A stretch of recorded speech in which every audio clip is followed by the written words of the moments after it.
statutárne názvy môžu všeličo znamenať alebo signalizovať. Keď sa spýtam, kde je v Kežmarku Potok Bystrica, myslím, že mi povie každý neviem, že takéto čo neexistuje. A existuje. Biela voda sa predtým volala Bystrica. Ale za to skoro každý Kežmarčan vie, kde je Goldsberg, teraz zvaný Zlatý vrch, a potok Zlatník. No, hovorí to niečo? Zlato. Naozaj. Ešte v 18.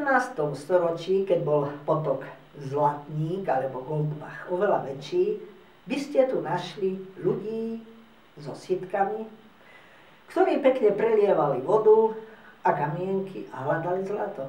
Skutočne. To samozrejme neznamená, že teraz sa tam všetci vyberieme už. Žiaľ Bohu, všetko je poničené. Možno, že nejaká zlatá žila tam skutočne bola, keď sa to volalo aj Zlatým vrchom.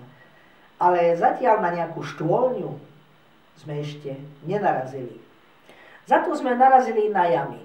Ale pozor, to so zlatom nemá nič spoločné. To sú tzv. Morové jamy. A teraz sa ma spýtate, či to má s morom niečo spoločného? Vôbec nič. S chorobou mor to nemá nič spoločného.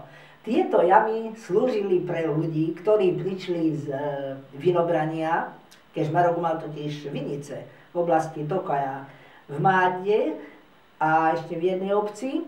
No a keď prišli páni odtiaľ z vinobrania, neboli ešte stále triezvi, tak pekne si ľahli do týchto zemlianok, aby to všetko dospali a potom až išli k rodinám.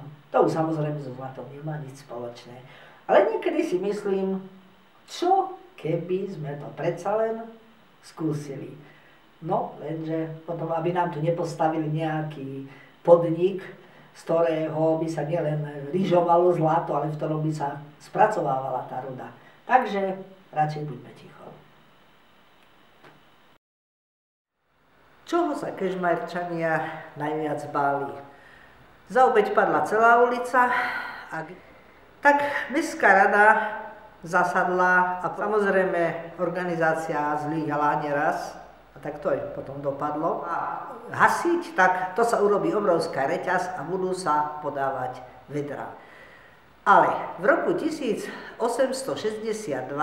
zasadli naozaj múdri ľudia Kežmarku, takže sa stanovy neschválili. Ale Kežmarčania vybabrali. Oni si ten spolok urobili tajne a hasili. Ak nie celé mesto. A to, že párkrát celé mesto vyhorelo, je žiaľ svätá pravda.